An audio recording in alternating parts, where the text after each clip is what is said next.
mempresentasikan materi mengenai analisis distribution, research and development atau R&D. Perkenalkan, nama saya Alfa Widya dengan NIM 64241827. Perkenalkan, nama saya Raja Nurjatulwa dengan NIM 64241644. Perkenalkan, nama saya Muhammad Tafsir Ghazali dengan NIM 644705. Perkenalkan, nama saya Rahmat Fadila dengan NIM 64241708. Perkenalkan, nama saya Tia Rahmawati dengan NIM 64241381.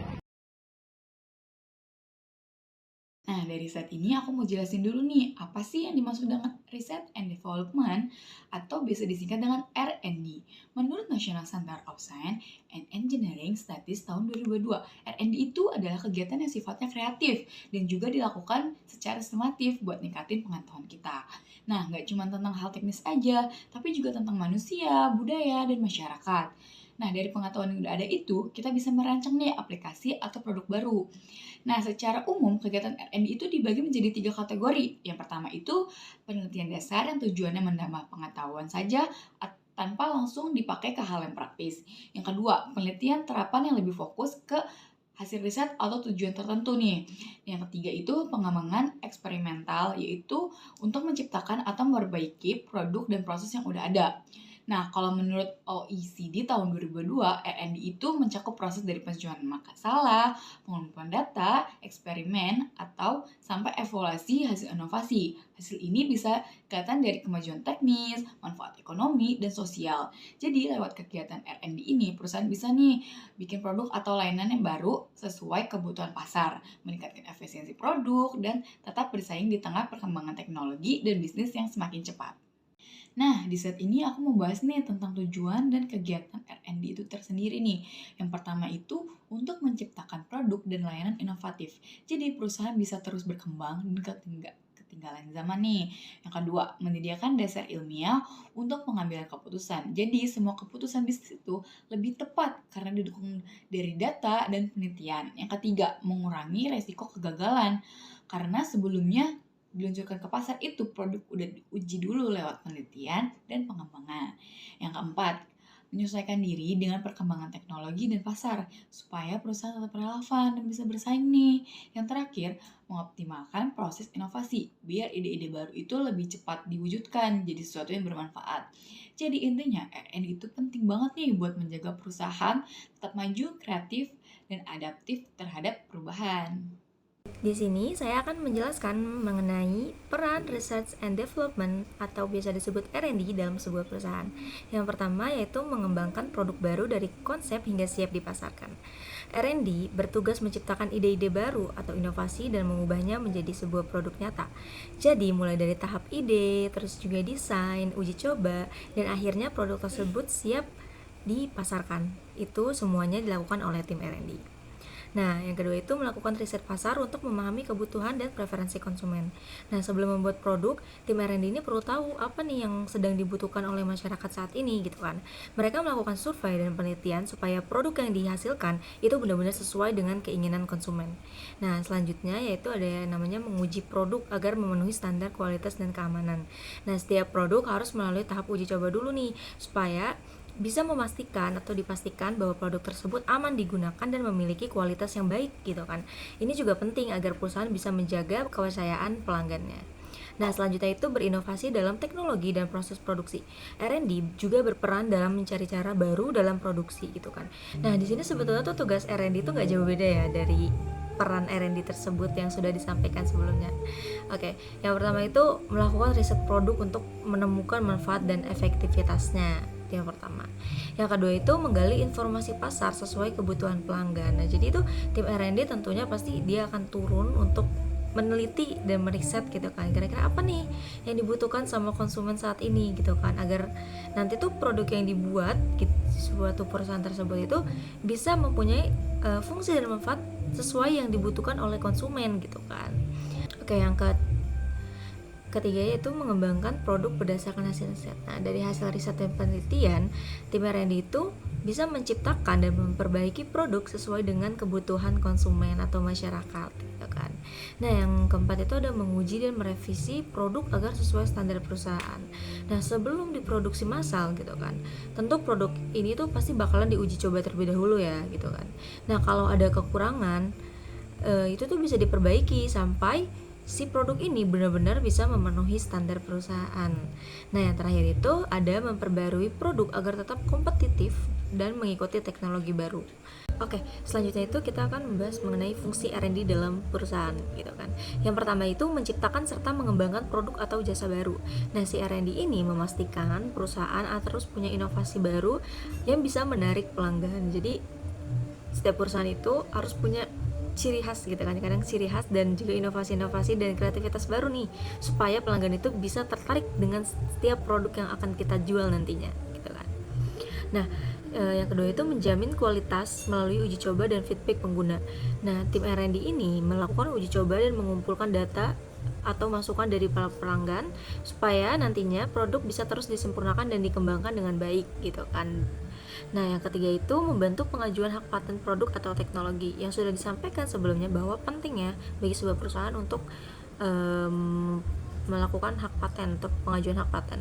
Supaya apa? Supaya ide atau teknologi buatan perusahaan tersebut tidak gampang atau tidak mudah ditiru oleh perusahaan yang lain gitu. Nah, yang keempat itu melakukan riset dengan memperhatikan industri dan lingkungan gitu kan. Nah, artinya apa sih? Jadi riset yang dilakukan tuh harus tetap memperhatikan dampaknya terhadap lingkungan dan menyesuaikan kondisi dengan industri saat ini, seperti itu. Nah, yang terakhir itu bekerja sama dengan pihak terkait dalam proses riset dan pengembangan. Jadi di sini tuh R&D tentunya nggak bekerja sendirian ya teman-teman. Nah, mereka juga kadang berkolaborasi nih dengan bagian lain seperti pemasaran, terus juga tim produksi dan juga pihak eksternal seperti lembaga riset atau universitas-universitas atau peneliti lainnya gitu kan. Spesifikasi jabatan R&D. Spesifikasi jabatan menjelaskan kriteria dasar dan kompetensi yang harus dimiliki oleh seorang staf R&D agar dapat menjalankan pekerjaannya dengan efektif. A. Nama jabatan, yaitu Staff R&D Junior. B. Ada Research and Development di bidang car entertainment. C. Atasan langsung, yaitu ada manajer. Selanjutnya ada D. Kualifikasi minimum. Yang pertama, minimal lulusan SMK jurusan Teknik Komputer dan Jaringan dengan keterampilan teknis yang matang. Sedangkan untuk posisi manajerial diperlukan minimal lulusan S1. Yang kedua, pengalaman kerja minimal 1 tahun di bidang R&D. Yang ketiga, mampu berkomunikasi dengan baik dalam bahasa Indonesia dan Inggris. Selanjutnya yang terakhir, kompetensi yang diperlukan. Yang pertama, kemampuan dalam memahami elektronik dasar. Yang kedua, menguasai Microsoft Office, Google Workshop, pengolahan data dan analisis menggunakan Google Sheet and Draw.io. Yang ketiga, pemanfaatan teknologi AI untuk mendukung analisis. Berikutnya di sini ada tugas dan tanggung jawab utama seorang R&D. Berdasarkan hasil analisis jabatan dan wawancara dengan staf R&D PT Intersis Sejahtera Abadi, berikut merupakan uraian tugas dan tanggung jawab seorang R&D. Yang pertama, mengembangkan dan menyempurnakan produk car entertainment agar sesuai kebutuhan pasar.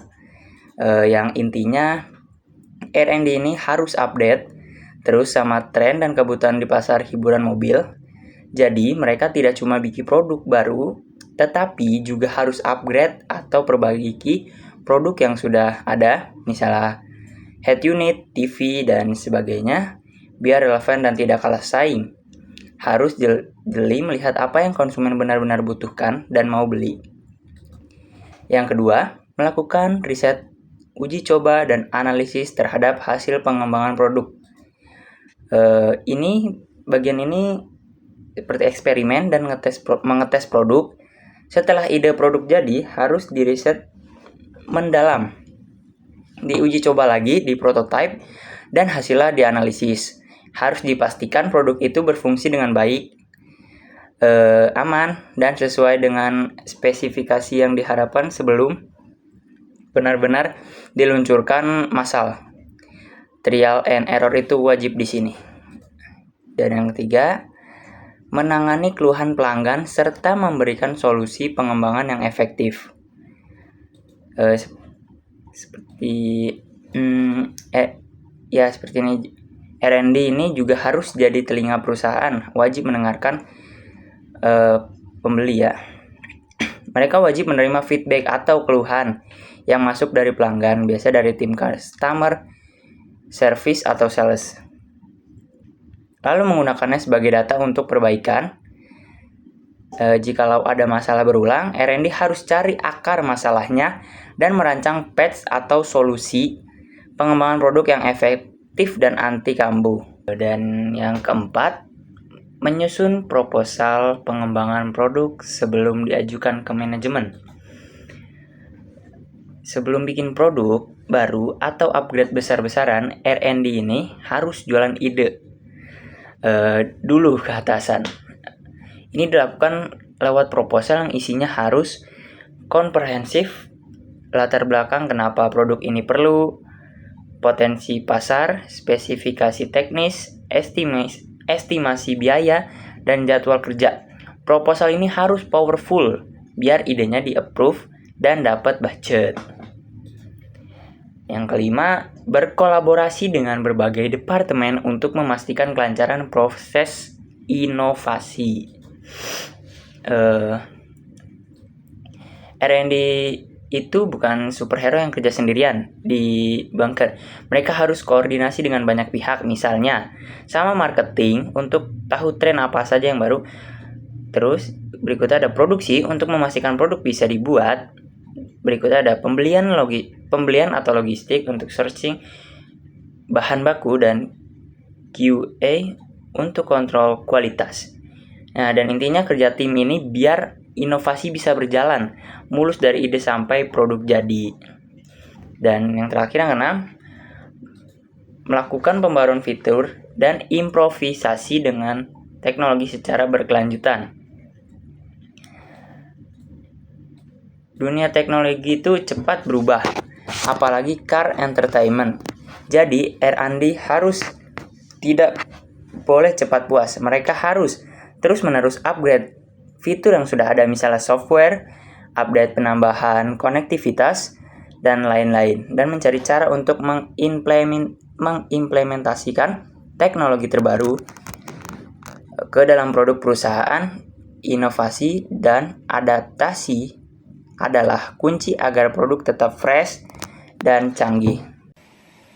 Selanjutnya, berdasarkan hasil wawancara yang telah kami lakukan bersama salah satu staf R&D di PT Intersis Sejahtera Abadi, yaitu Kak Muhammad Al-Fauzan, kami mendapatkan beberapa informasi tambahan terkait pekerjaan R&D. Berdasarkan hasil wawancara dengan Kak Fauzan selaku staf R&D junior, tantangan utama pekerjaan R&D adalah memastikan produk berfungsi optimal di berbagai kondisi kendaraan. Sementara bagian yang paling menarik dari pekerjaan ini ialah proses berinovasi, seperti penerapan fitur NFC dan AI Customer Service pada sistem car entertainment.